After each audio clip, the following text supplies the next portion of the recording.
que 93 dones han perdut la vida en el que portem d'any, en mans de la violència masclista. Quant dolor gratuït!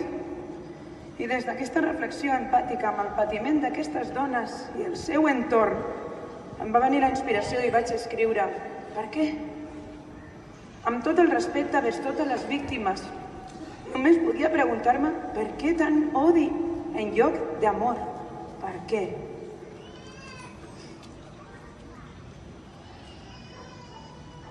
Des de la teva ment malmesa, alimentada per l'odi i la ignorància, et vas convertir en un covard lladre de tresors. Sibil·linament, i com el qui no vol la cosa, m'ho vas anar llevant tot. Em vas robar la meva dignitat, la meva autoestima, la meva seguretat. A canvi, em vas deixar desconcert, tristesa, em vas regalar ansietat i vas sembrar en mi autèntic pànic i terror. Et vas encarregar que la foscor m'envoltés i m'envaís i em vas fer creure que no tenia sortida. I així va ser.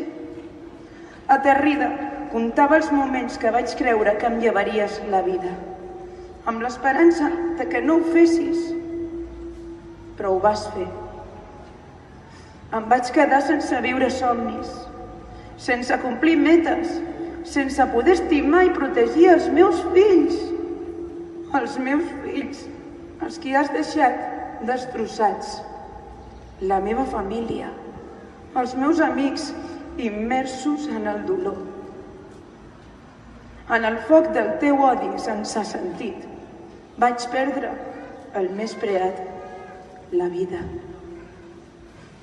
Però d'aquest foc van quedar brases, i d'aquestes brases altres dones van encendre una espelma, i aquesta espelma emet llum que viatja, que es transmet, que vola a altres dones. Elles lluiten per nosaltres, per totes les que ja van marxar, lluiten pels fills que van quedar, lluiten per totes les que hi ha i les que vindran.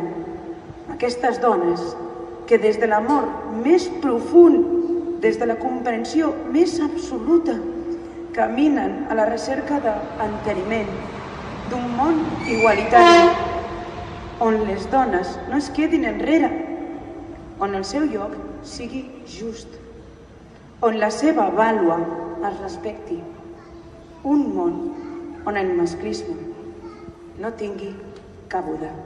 Gràcies.